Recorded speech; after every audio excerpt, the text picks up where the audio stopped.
Hello friends, నేను మీ Rani. Welcome to Rani's kitchen. ఈరోజు స్నాక్స్ రెసిపీ చేసి చూద్దామండి. పకోడీ ఆనియన్స్తో ఎప్పుడు కూడా చేసుకుంటూ ఉంటాం కదా, కానీ ఈ ప్రాసెస్లో డిఫరెంట్ ఇంగ్రీడియంట్స్ని వాడబోతున్నానండి. ఆ ప్రాసెస్ అంతా చూద్దాం. వీడియోని ఫస్ట్ నుంచి లాస్ట్ వరకు చూసి ఛానల్ని సబ్స్క్రైబ్ చేసుకోండి. పక్కనే ఉన్న బెల్ బటన్ని కూడా క్లిక్ చేయండి. ఇంకా ప్రాసెస్ స్టార్ట్ చేద్దాం.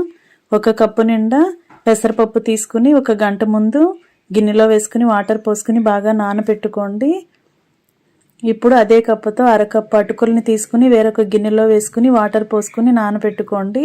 పెసరపప్పు అనేది ఎక్కువసేపు నానాలండి, కానీ అటుకుల్ని మాత్రం ఒక అరగంట ముందు నానబెట్టుకుంటే సరిపోతాయి. ఇలా నానిన పెసరపప్పుని వాటర్ అన్నీ కూడా తీసేసుకుని చూపిస్తాను. మనం ఎక్కువగా ఆనియన్స్ పకోడీ చేసుకుంటూ ఉంటాం కదా, కానీ ఈ ప్రాసెస్లో పెసరపప్పు వాడబోతున్నానండి. దానితో పాటు అటుకులను కూడా వాడబోతున్నాను.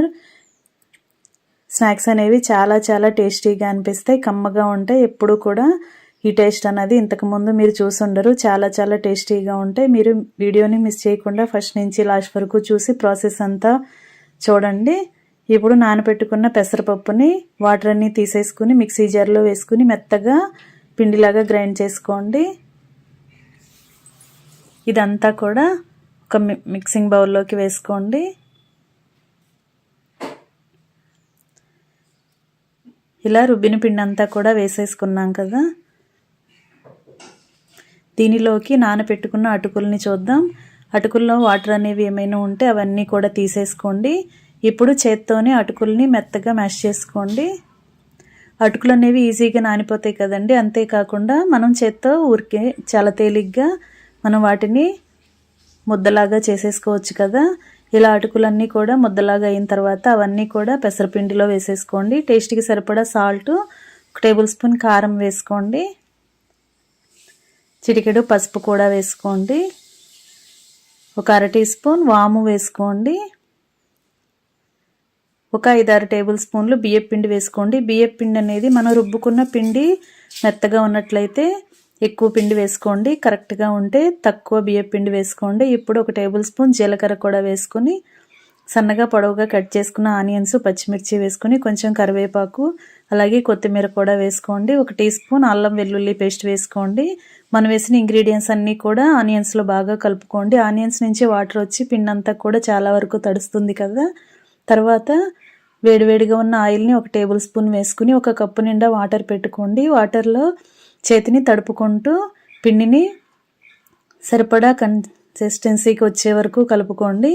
అవసరానికి తగ్గట్టుగా మాత్రమే వాటర్ పోసుకోండి. పిండి అనేది మరీ ఎక్కువగా గట్టిగా ఉండకూడదండి, కొంచెం లూజుగానే కలుపుకోండి. ఇప్పుడు స్టవ్ ఆన్ చేసి కళాయి పెట్టుకుని ఆయిల్ పోసుకోండి. ఆయిల్ కాగుతున్నప్పుడు కలుపుకున్న పిండిని కొంచెం కొంచెంగా తీసుకుంటూ అలా పకోడీలాగా వేసుకోండి.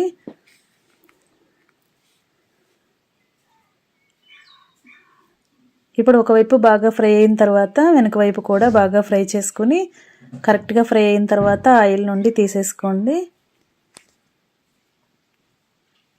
ఫ్రెండ్స్, నా ఛానల్ని మీరు ఫస్ట్ టైం వాచ్ చేసిన వారైతే రన్ అవుతున్న వీడియో కింద రెడ్ కలర్ ఆప్షన్ టచ్ చేసి ALL ఆల్ అని బెల్ ఐకాన్ని కూడా యాక్టివేట్ చేయండి. నేను పెట్టబోయే రెసిపీస్ అన్నీ మీ ఫోన్కి నోటిఫికేషన్కి వస్తాయి కదా. ఓపెన్ చేసి చూసి ప్రాసెస్ కానీ వాటి రెసిపీస్ కానీ నచ్చినట్లయితే మీరు కూడా కుక్ చేసి ఫ్యామిలీకి సర్వ్ చేయండి. ఆయిల్ నుంచి తీసేసుకుని వేరొక ప్లేట్లో వేసుకున్నాం కదా, మరలా మనం చేతి పక్కనే కప్పు నిండా వాటర్ పెట్టుకున్నాం కదా, వాటర్లో చేతిని తడుపుకొని కొంచెం కొంచెంగా పిండిని తీసుకుంటూ ఇలా ఆయిల్లో వేసుకోండి. ఇలా మనం రెడీ చేసి పెట్టుకున్న పిండి అంతా కూడా ఆయిల్కి పట్టినని పకోడీలు వేసుకుని కరెక్ట్గా డీప్ ఫ్రై చేసుకుని సర్వింగ్ బౌల్లోకి తీసుకోండి. ఇంకా టేస్టీ మూందాల్ పకోడీ రెడీ అయిపోయాయండి. అటుకుల పకోడీ రెడీ అయిపోయాయి. చాలా టేస్టీ రెసిపీ. ఇవి మార్నింగ్ బ్రేక్ఫాస్ట్ టైంలో చేసుకోవచ్చు, ఈవినింగ్ టీ టైంలో కూడా చేసుకోవచ్చు అండి. అంతేకాకుండా పిల్లలు స్కూల్ నుంచి వచ్చేసరికి కూడా ఈ ప్రాసెస్ని 10 నిమిషాల్లో కంప్లీట్ చేసి వారికి సర్వ్ చేయొచ్చండి. చాలా టేస్టీ అయిన రెసిపీ, మీరు ఖచ్చితంగా ట్రై చేయండి. వీటిని టొమాటో సాస్తో సర్వ్ చేసుకుంటే చాలా చాలా టేస్టీగా ఉంటాయి. వీడియో నచ్చినట్లయితే లైక్ చేయండి. మీ ఫ్రెండ్స్కి, ఫ్యామిలీ మెంబర్స్కి రెసిపీ షేర్ చేయండి. మీరు కూడా కుక్ చేసి ఎలా కుదిరాయో కమెంట్ చేయండి. మరొక రెసిపీతో మళ్ళీ కలుద్దాం. Thanks for watching. నేను మీ రాణి.